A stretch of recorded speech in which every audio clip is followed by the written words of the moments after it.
The auction block hummed with the chatter of 100 species, their voices blending into a cacophony of clicks, hisses, and guttural growls. The Grand Bazaar of Xyphar-9 stretched in every direction, a labyrinth of floating platforms and holographic displays where fortunes were made and lives traded like spare parts. The air smelled of ozone and something sour, the scent of desperation. Captain Elias Voss stood motionless on the holographic pedestal, his wrists bound by energy cuffs that flickered blue. His uniform, what remained of it, was torn and stained, the insignia of the United Earth Stellar Navy barely visible. The crowd murmured as his bio. Signs flashed above him, heart rate steady, muscle density unremarkable, no venom sacs, no chitinous plating, no natural weapons, just soft skin and stubborn eyes. A Xypharian auctioneer scuttled forward on 4 segmented limbs, its chitinous body reflecting the bazaar's neon lights in iridescent streaks. Its voice was a dry rasp, amplified by the vocal modulator embedded in its thorax. Lot Fey Terran male, designation Homo sapiens, prime physical condition despite species limitations. Ideal for manual labor, or, it paused, mandibles twitching in what might have been amusement. Novelty display. Laughter rippled through the crowd. A hulking Vorac warlord shoved his way to the front, his sulphurous breath curling in the air. His hide was thick and scarred, his 4 eyes gleaming with disdain. "This one won't last a cycle in the mines," he sneered, nudging a subordinate. "Look at it. No claws, no armor, just flesh and bone." The Xypharian's antennae twitched. Bidding starts at 50 credits. Silence. Then a snort from a feathered Crix merchant. 50 for a soft skin. "I wouldn't pay 10. Elias kept his face blank, but his fingers curled into fists.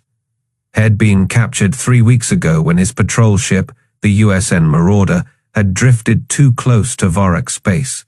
Boarded, overwhelmed, stripped of everything but his name. Now he was just another asset on the block.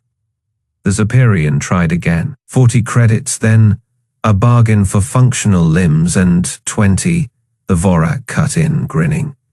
His teeth were jagged, designed for tearing, and only because I'm feeling generous. More laughter. Elias locked eyes with the warlord. "You're making a mistake." The crowd went quiet. The Vorac blinked, then let out a booming laugh.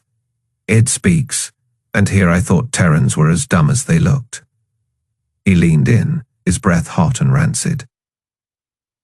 "Tell me, soft skin, what mistake am I making?" Elias didn't flinch. "Underestimating me." The Vorac roared with laughter, slapping his thigh. "Oh, I like this one. Fine, 25 credits, just for the entertainment." The Xypharian's mandibles clicked in approval. "Sold to the Vorac Dominion. Asset will be processed immediately." As the energy cuffs dragged him off the pedestal, Elias caught snippets of conversation around him. "Waste of credits. Probably die before the transport lands.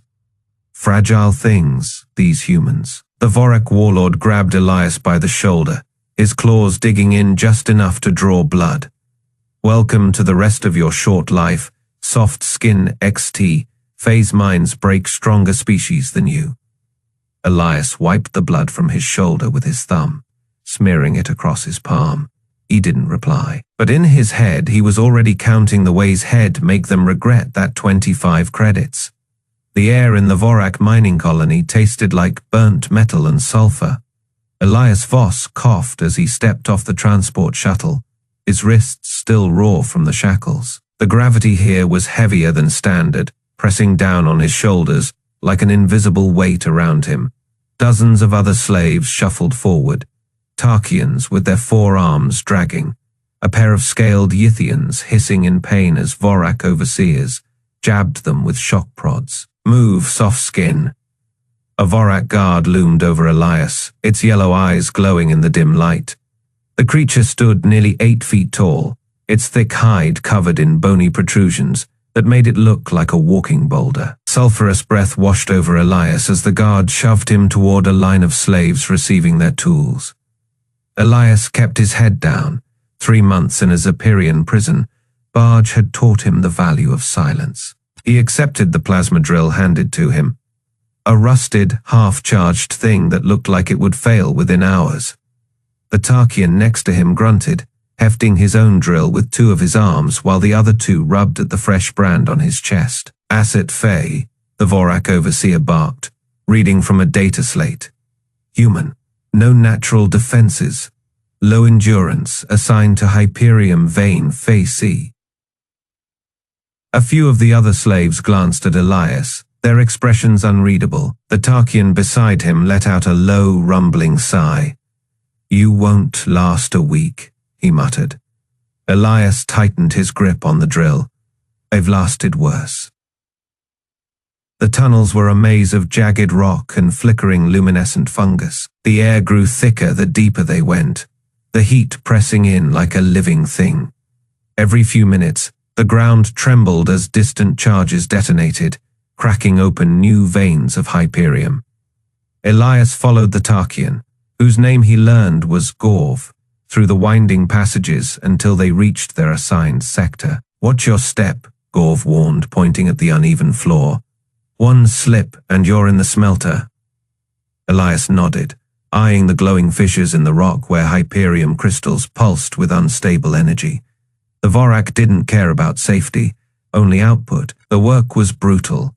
Hours passed in a haze of sweat and exhaustion as Elias carved into the rock, the plasma drill sputtering in his hands. His arms burned, his back ached, and the sulfur-laced air scraped at his lungs. Around him, slaves collapsed one by one, their bodies dragged away by robotic haulers before replacements were brought in. At the end of the shift, Elias stumbled back toward the barracks, his muscles screaming.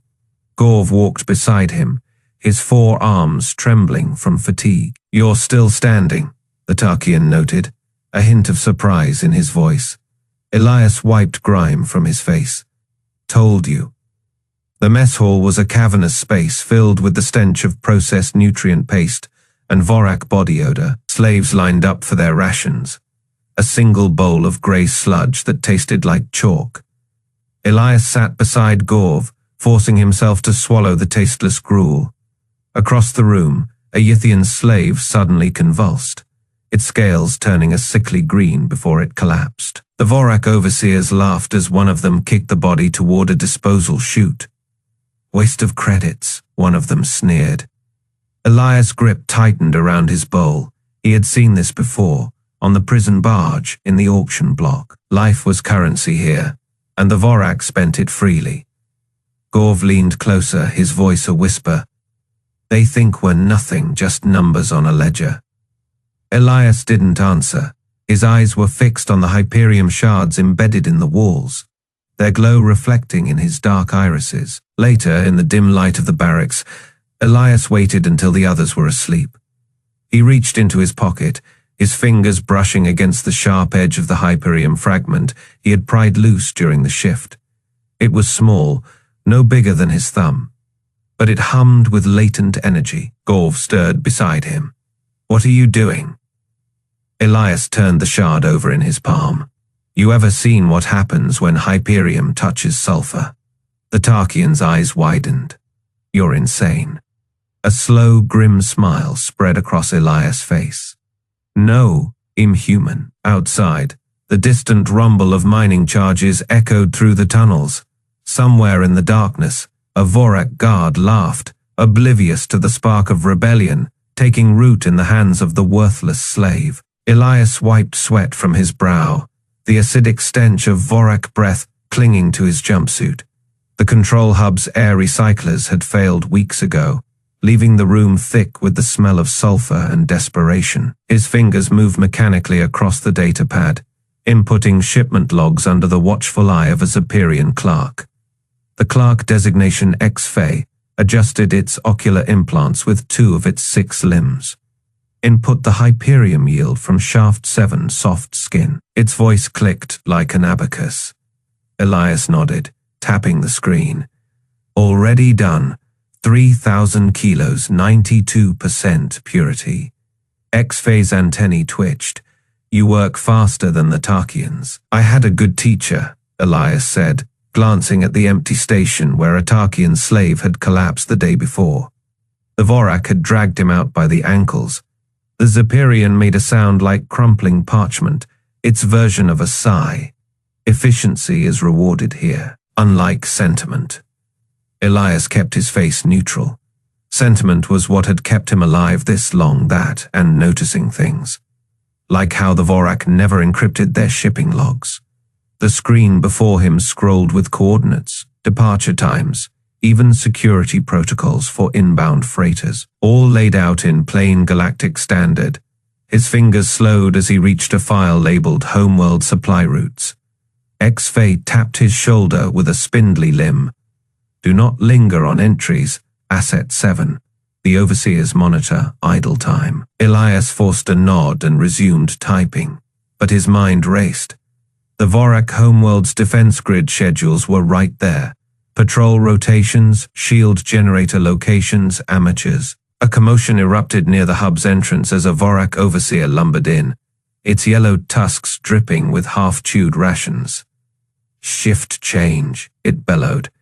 Next batch of soft skins report to the smelting pits. Elias stood, but X-Fay raised a limb. This one remains. His input speed exceeds protocol. The Vorac snorted, sulphurous breath washing over them.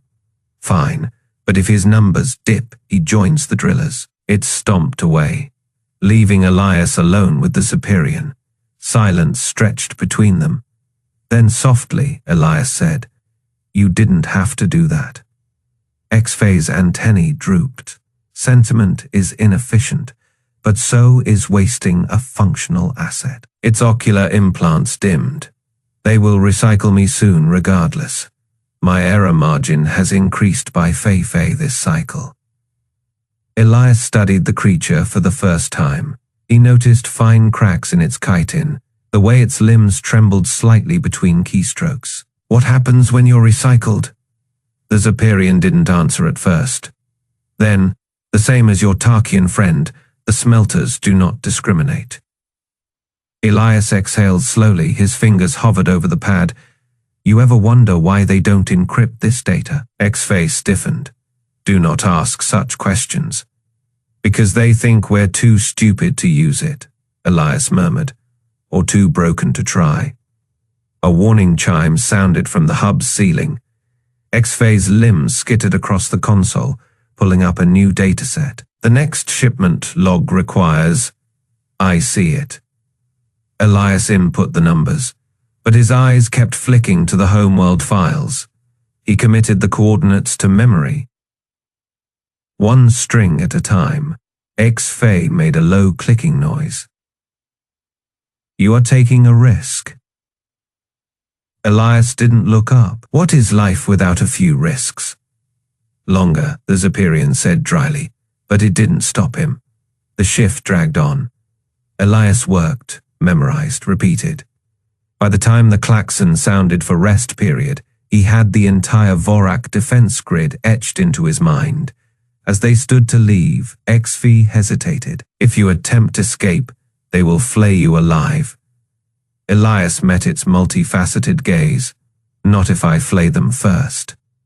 The Xypharian's mandibles parted slightly, a sign of shock among its kind. Then, quietly, it said, There is a maintenance hatch behind the smelter array. The cameras there glitch every 47 minutes. Elias felt his pulse quicken. Why tell me this? X-Fay adjusted its implants again, because I have reached a conclusion. The Vorac's greatest error was not failing to encrypt their data.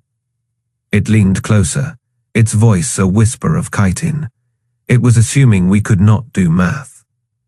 The overhead lights flickered, casting long shadows across the control hub. Somewhere deep in the asteroid, a drill rig powered down with a groan. Elias smiled. Tell me more about that hatch. The mess hall reeked of sulfur and sweat, a cavernous space carved into the asteroid's rock, where the Vorac barely bothered with climate control. Elias shuffled forward in the chow line, his muscles screaming from 12 hours of drilling. The bowl shoved into his hands contained a grey sludge that might have been nutrient paste or ground-up minerals. He didn't ask across the room. A Tarkian slave collapsed mid-step. The four-armed laborer hit the floor with a thud, his breathing ragged. A Vorac overseer lumbered over, its yellow eyes scanning the fallen worker with disinterest. Pathetic, the overseer rumbled, its sulfur breath washing over the slaves nearby. It kicked the Tarkian onto his back, then planted a clawed foot on his chest. You're done. The Tarkian wheezed, his arms trembling as he tried to push the Vorac off.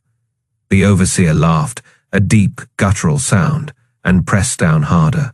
Bones cracked. The slaves around them kept their eyes down, shoulders hunched. Elias clenched his jaw. Had seen this before.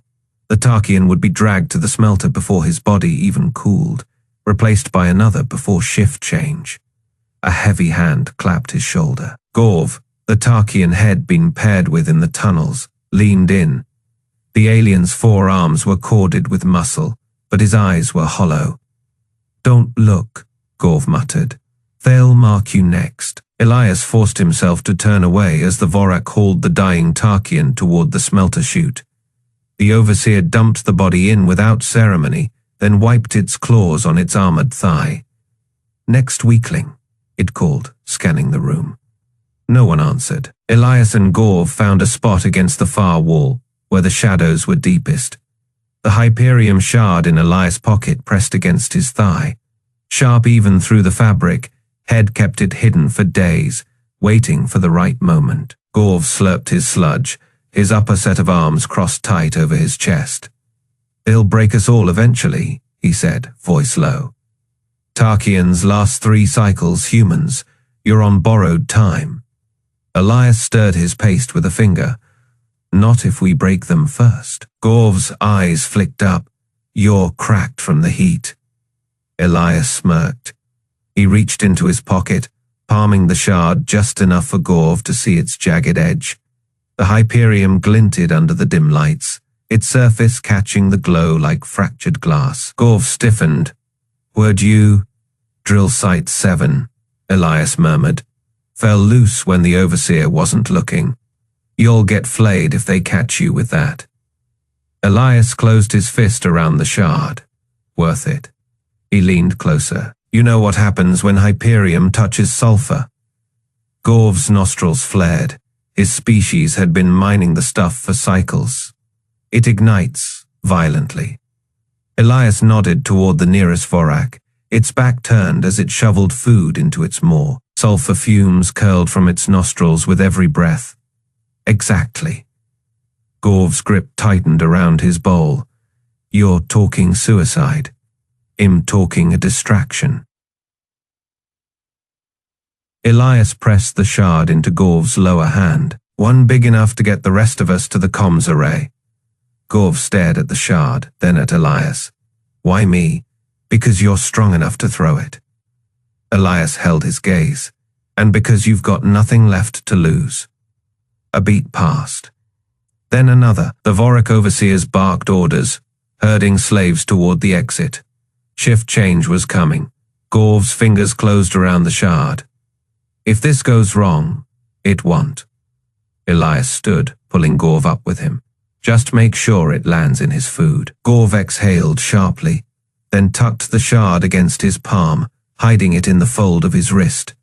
They moved with the crowd, shuffling toward the exit where the Vorac guards loomed. The largest overseer, the one who'd killed the Tarkian, stood by the door, picking scraps from its teeth with a claw. Its bowl of half-eaten sludge sat on a ledge beside it, still steaming. Elias nudged Gorv. Now. Gorv hesitated for only a second. Then he stumbled, just enough to look accidental, and his lower arm swung out. The Hyperium shard tumbled from his grip, arcing through the air. It landed in the Vorac's bowl with a quiet plink, for a heartbeat. Nothing happened.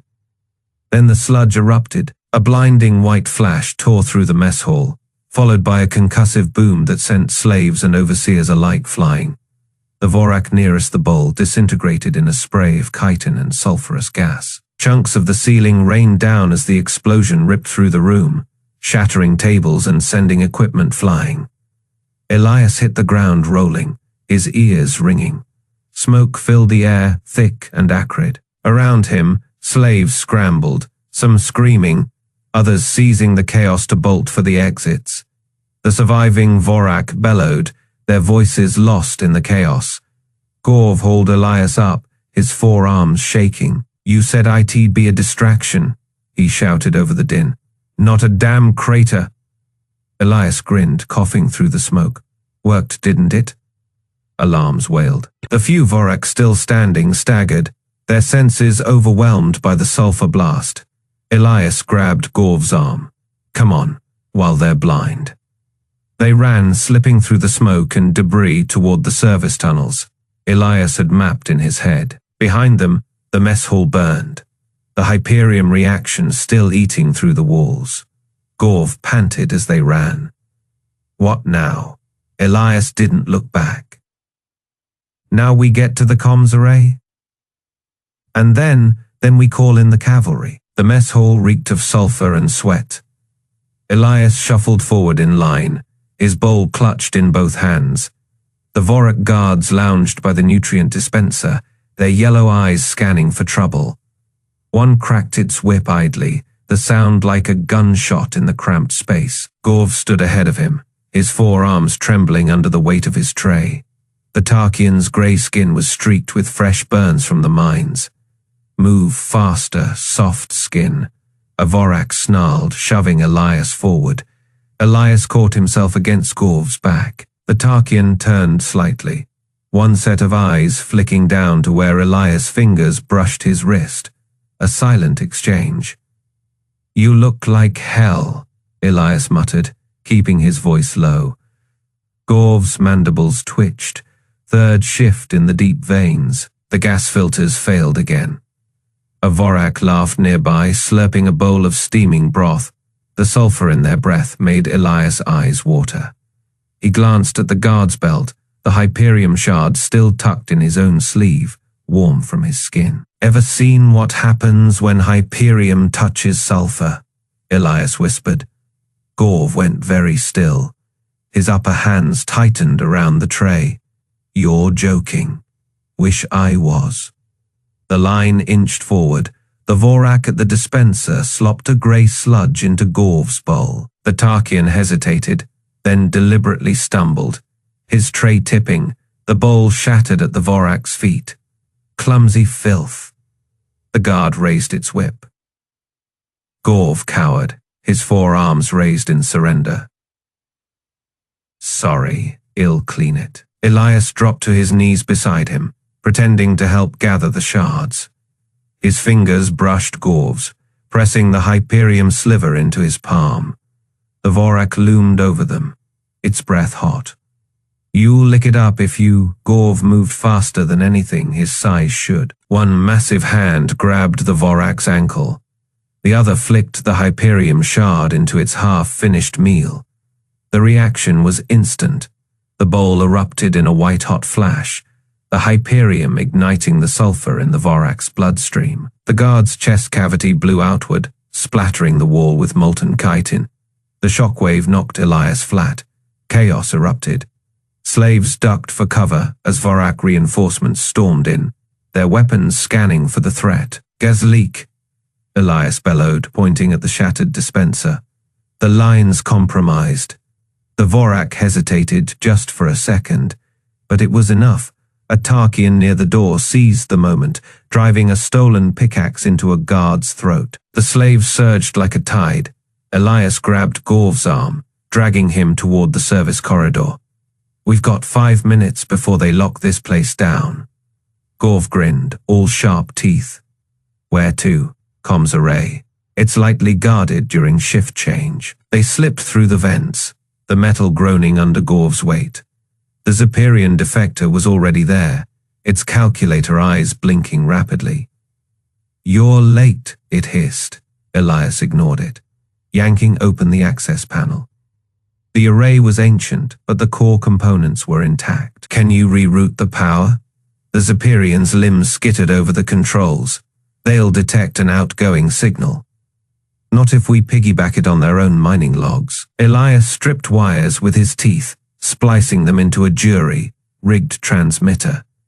His fingers moved on muscle memory. 3 years aboard the USN Retribution had taught him more than patrol routes. Gorv stood guard at the door, his bulk blocking the view. Hurry, they're sweeping the sectors. The Xypharian made a high-pitched whine. This is insanity. Even if you get a signal out, no ship can reach us in time.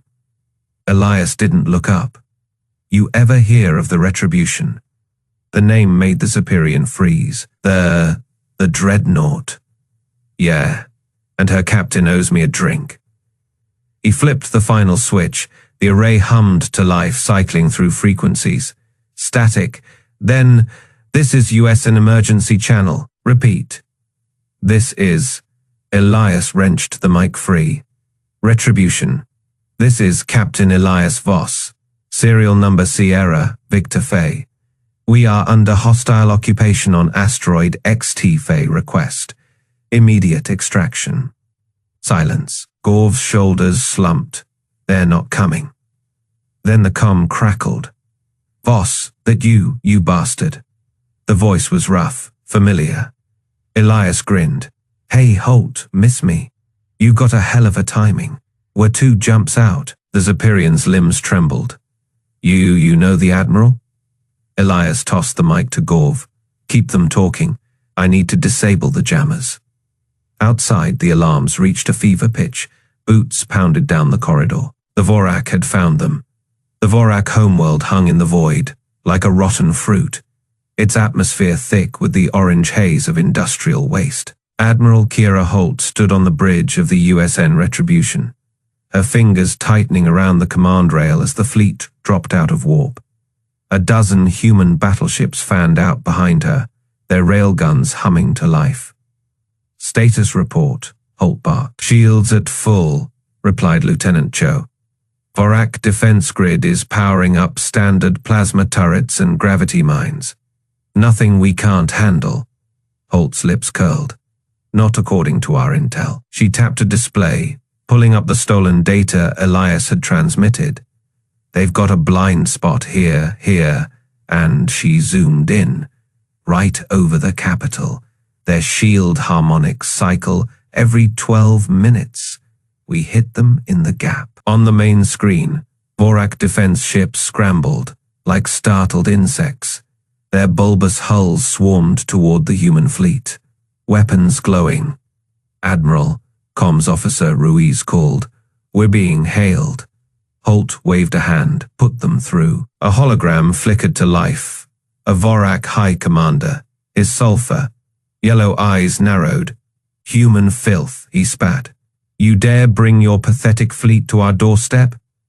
Holt leaned forward. We dare. The Vorac snarled, tusks glistening. Your slave tricked us. But one stolen data chip won't save you. Our shields are impenetrable. Are they? Holt checked the chrono. 3, 2, 1. A shudder ran through the Vorac hologram as the first kinetic rod struck. The projectile launched minutes earlier slammed into the planetary shield at the exact moment its frequency cycled. The shield flared, then fractured. Direct hit, Cho shouted. The Vorac commander's image wavered. Impossible. Possible, Holt corrected. You just didn't account for human patience. She turned to tactical. Fire pattern Delta, burn their defenses to the ground. Across the fleet, railguns thundered. Tungsten rods streaked through the void, each one a pinpoint strike against Vorac installations. A defense platform exploded. Then another, on the surface. Panic spread. The Vorac had built their empire on the backs of slaves, assuming no species could match their might. Now, their own hubris cracked their sky. Admiral, Ruiz said, we're picking up distress signals from the surface. Civilian sectors. Holt's jaw tightened. Ignore them. They didn't listen when their slaves screamed. Another rod hit. The Vorac capital's spires trembled. In the Retribution's brig, the Xypharian accountant watched the destruction on a flickering screen. His calculator eyes whirred, tallying the cost. 50 credits, he whispered. They valued him at 50 credits. A Marine guarding him chuckled. And now you're paying in planets. The accountant's mandibles trembled. The ledger, it was never balanced. On the bridge, Holt watched the final rod strike home. The Vorac High Command's tower erupted in a fireball that lit the night side of the planet like a second sun. Admiral, Cho said quietly, we've got incoming Xypharian delegation ships. They're hailing. Holt sighed. Let me guess, they want to negotiate. The comms officer nodded. They're offering terms of surrender for the Vorac. Holt's smile was cold. Tell them we'll discuss it after the last rod lands. The final projectile streaked toward the planet, its shadow swallowing what remained of the Vorac capital. Somewhere below, the warlord who'd bought Elias for pocket change looked up and realized, too late, the true cost of underestimation. The accountant closed his eyes as the screen flared white. Note to ledger, he murmured. Humans, compound. The chamber of the Galactic Trade Congress had never been so silent. Delegates from a dozen species shifted uncomfortably in their adaptive seating pods, their appendages twitching with nervous energy. The holographic displays usually showed trade routes and commodity prices. Today, they replayed the burning of the Vorac Homeworld's capital. Elias Voss stood at Admiral Kira Holt's side, his USN uniform crisp where it wasn't stained with asteroid dust. The slave collar had been scrubbed from his neck, but the scar remained. He kept his back straight, his eyes locked on the Xypharian delegation. Their calculator, like ocular implants, flickered with rapid calculations, re-evaluating. Holt stepped forward and dropped the Vorac slave collar onto the speaker's podium. The clang echoed through the chamber like a hammer striking an anvil. The United Earth Systems Navy, she said, her voice cutting through the tension, will no longer tolerate the Federation's definition of value. A Tarkian delegate, one of Gorv's kin, leaned forward, his four fists clenched. You destroyed a world over one slave. Holt didn't blink. We destroyed a world over all of them. Murmurs rippled through the crowd. The Vorac ambassador, his sulfur-breathing apparatus hissing, slammed a clawed fist down. This is madness. You had no right. You priced us, Elias interrupted, stepping forward. His voice was calm, but his knuckles whitened where they gripped the podium. 50 credits. That's what you paid for me. So tell me, Ambassador, what's the exchange rate for a homeworld? The chamber erupted. The Xypharian accountant, the same one who had logged Elias as Asset Fey, shrank back in his seat, his chitinous limbs clicking nervously. His ocular implants darted to the holograms, where the USN Retribution and her sister ships still orbited the smoldering ruins of Vorac Prime. A Ceralian delegate, her floating orbs pulsing with distress, raised a trembling appendage. This cannot stand. The Federation's economy depends on labor acquisition protocols. If humans, what? Holt's smile was razor thin. If we refuse to be commodities, if we fight back, then maybe your economy was built on sand. Elias turned to the Xypharians. You like numbers, so here is one for your ledgers. 0. That's how many human slaves the Federation will ever take again.